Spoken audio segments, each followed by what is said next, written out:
Hello, what's going on? All right, so I'm just going to jump right into this bad boy. And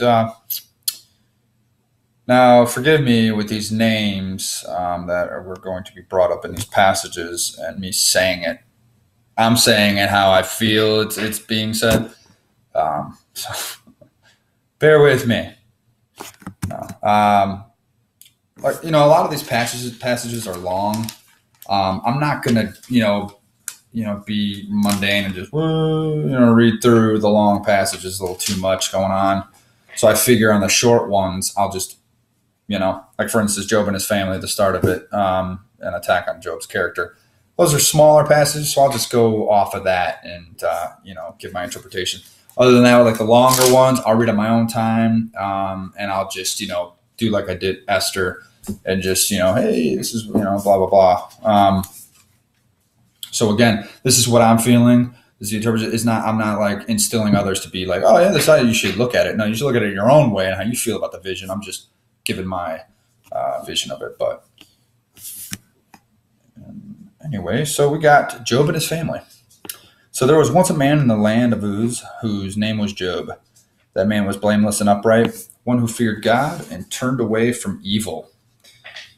There were born to him 7 sons and 3 daughters. He had 7,000 sheep, 3,000 camels, 500 yoke of oxen, 500 donkeys, and very many servants, so that this man was the greatest of all the people of the East. His son used to go and hold feasts in one another's houses in turn, and they would send and invite their 3 sisters to eat and drink with them. And when the feast days had run their course, Job would send and sanctify them, and he would rise early in the morning and offer burnt offerings according to the number of them all. For Job said, "It may be that my children have sinned and cursed God in their hearts." This is what Job always did.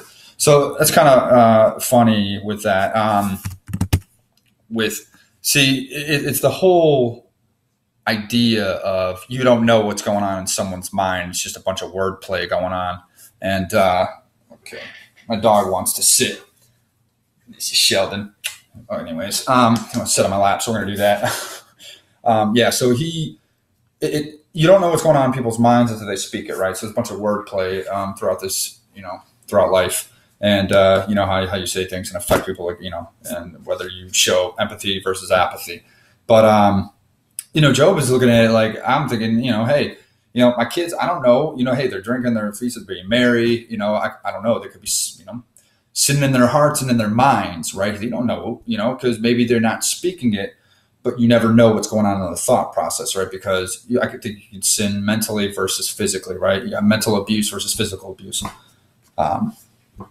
So attack on Job's character. So one day the heavenly beings came to present themselves before the Lord, and Satan also came among them. The Lord said to Satan, "Where have you come from?" Satan answered the Lord, "From going to and fro on the earth and from walking up and down on it." The Lord said to Satan, "Have you considered my servant Job? There's no one like him on the earth, a blameless and upright man who fears God and turns away from evil." Then Satan answered the Lord, "Does Job fear God for nothing? Have you not put a fence around him and his house and all that he has on every side? You have blessed the work of his hands, and his possessions have increased in the land. But stretch out your hand now and touch all that he has, and he will curse you to your face."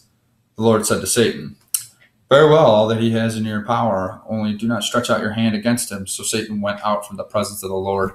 Now that, right off the bat, you got jealousy rears its ugly head. And back in the day, you're going off of energies and vibes, but look at how Satan is, God's like, "Have you considered my servant, Job?" And Satan's like, "I'm the best." You know what I'm saying? Like that type of thinking, what he was doing, because I don't know. I just find that, he's pointing out Job, does Job fear God for nothing? You know what I'm saying? Like he's presenting these questions to him. So it's actually kind of, you got a lot of jealousy rearing. So you can kind of see Satan's beginning of how he's like, all right, I'm feeling this way, and this is the start of things. It's very, very, very riveting, so he's feeling right off the bat, I'm the man, you know what I'm saying? So very pivotal. Here we go.